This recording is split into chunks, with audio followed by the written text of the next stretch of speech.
नमस्कार मित्रों, आप सभी का स्वागत है एक बार फिर से द स्ट्रैटेजिक फैक्ट्स विद आकाश में। मध्य पूर्व में युद्ध अब एक नए और खतरनाक मोड़ पर पहुंच चुका है और यह अब सवाल उठ रहा है, क्या अमेरिका और इजराइल ने ईरान को कमजोर समझने की बहुत बड़ी गलती कर दी?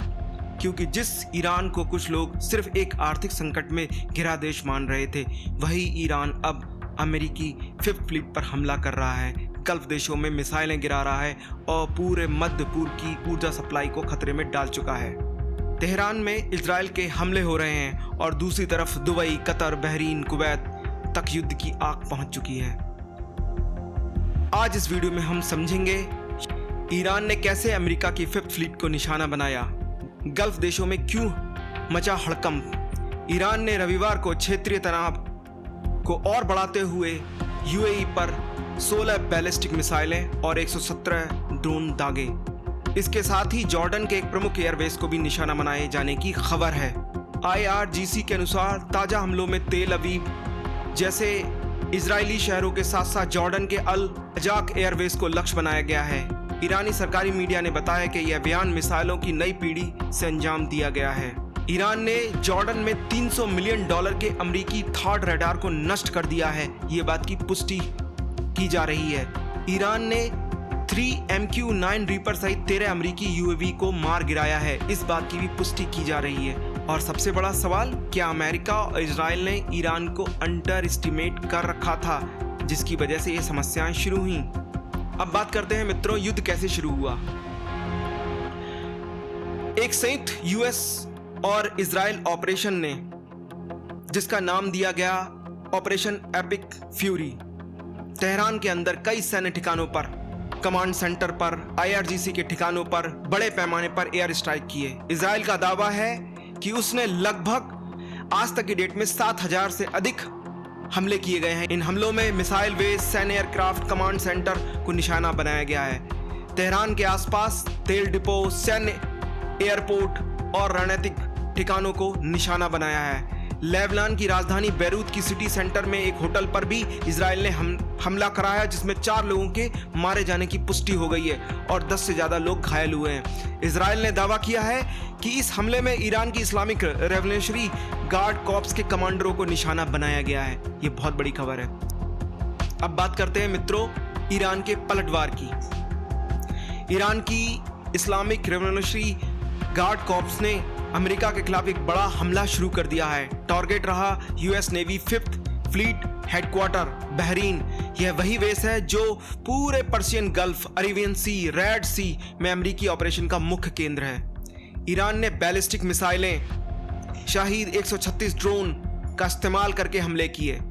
सैटेलाइट तस्वीरों में काला धुआं, क्षतिग्रस्त इमारतें, रडार सिस्टम ध्वस्त मिले हैं, जिसमें थर्ड सिस्टम का रडार भी ध्वस्त हुआ है, जिसकी कीमत लगभग $300 मिलियन है। रिपोर्ट्स के अनुसार रडार स्टेशन, कम्युनिकेशन सिस्टम, सैन्य इमारतें गंभीर रूप से क्षतिग्रस्त हुई हैं। यह हमला इसलिए महत्वपूर्ण है क्योंकि दशकों में पहली बार ईरान ने सीधी अमेरिकी नौसेना के मुख्यालय को निशाना बनाया है। मित्रों, इस पूरे युद्ध में ईरान अपने स्तर पे पूरी तरीके से टक्कर देने की कोशिश कर रहा है अमेरिका इजराइल के संयुक्त ऑपरेशन को।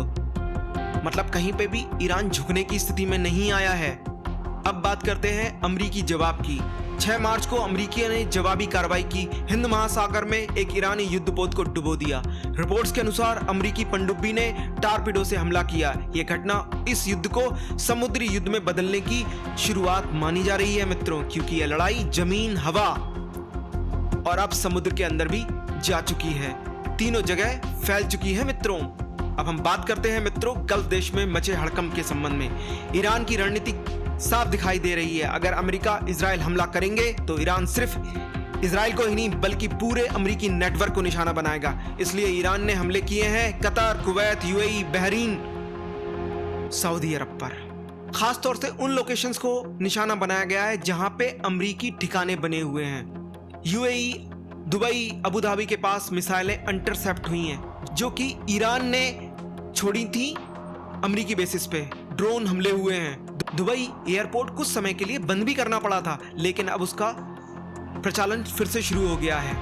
अब बात करते हैं हमले कैसे हुए हैं। कतर पर 10 बैलिस्टिक मिसाइलें और 2 क्रूज मिसाइलें दागी गईं। हालांकि वो सबकी सब इंटरसेप्ट कर ली गईं। इसी तरीके से कुवैत इंटरनेशनल एयरपोर्ट के फ्यूल टैंक ड्रोन हमले के निशाना बने। सऊदी एयर डिफेंस ने 3 बैलिस्टिक मिसाइलों को और 17 ड्रोनों को मार गिराया जो कि ईरान ने छोड़े थे।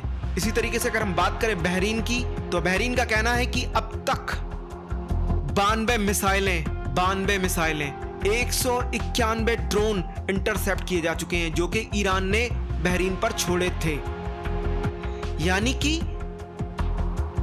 ईरान अपनी तरफ से लगातार मिसाइलों से, ड्रोन से हमला कर रहा है बहरीन, कुवैत, जॉर्डन, सभी जगहों पर, और उन जगहों पर इंटरसेप्ट भी किए जा रहे हैं इनके ड्रोन्स और मिसाइलों को। लेकिन जो बच जाते हैं वो काफी हाहाकार मचा रहे हैं, आग के लपटें दिखाई दे रही हैं। अब बात करते हैं मित्रों तेल संकट और वैश्विक असर के संबंध में।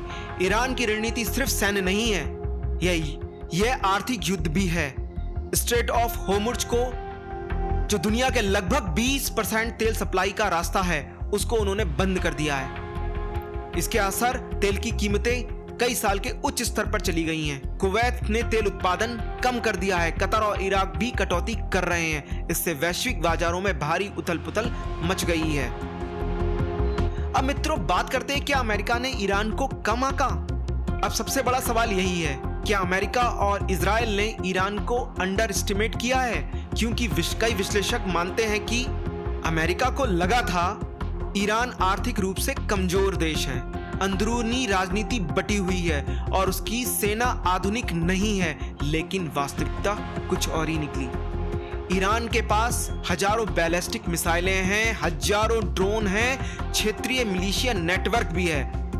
यही वजह है कि आज लेबनान में हिजबुल्ला, इराक में मिलिशिया, यमन में हौथी भी इस संघर्ष में शामिल हो चुके हैं, जो स्थिति को खराब कर सकते हैं, जो अमेरिका के लिए आसान नहीं होगा।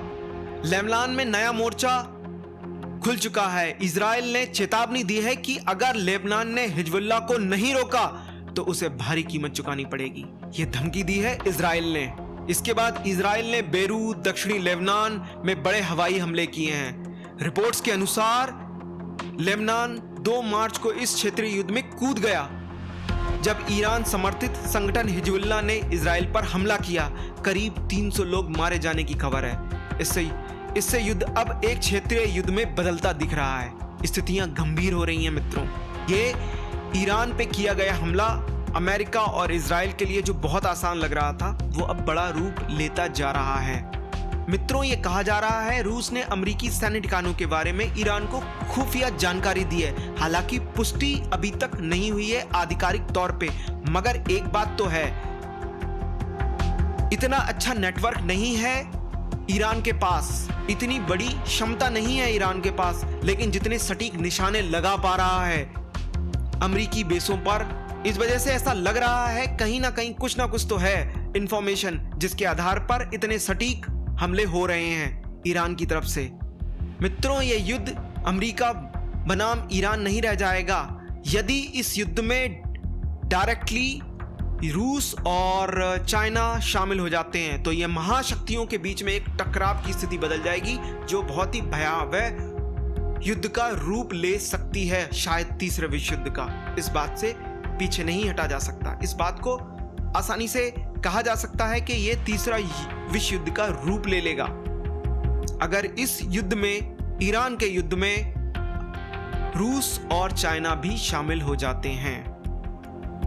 मित्रों, मध्य पूर्व में यह संघर्ष अब केवल इजराइल ईरान के बीच नहीं रहा है, अब इसमें शामिल है अमेरिका, गल्फ देश, लेबनान और संभावित रूप से रूस और चीन। यह सबसे बड़ा सवाल यही है कि अमेरिका, इजराइल ने ईरान की क्षमता को गलत समझ लिया था, क्योंकि आज 5th फ्लीट पर हमला, गल्फ देशों में मिसाइलें, तेल संकट, ये दिखाते हैं यह युद्ध बहुत लंबा और खतरनाक हो सकता है। और अगर ये संघर्ष और फैलता है तो इसका असर सिर्फ मध्य पूर्व में नहीं बल्कि पूरी दुनिया की अर्थव्यवस्था पर दिखाई देगा। मित्रों, अगर आपको ये विश्लेषण पसंद आया हो, वीडियो को लाइक करें, चैनल को सब्सक्राइब करें, अपने मित्रों के साथ शेयर करें, क्योंकि यहाँ पर हम दुनिया की सबसे बड़ी जियोपॉलिटिकल घटनाओं का गहरा विश्लेषण करते हैं। धन्यवाद मित्रों। भारत माता की जय। वंदे मातरम।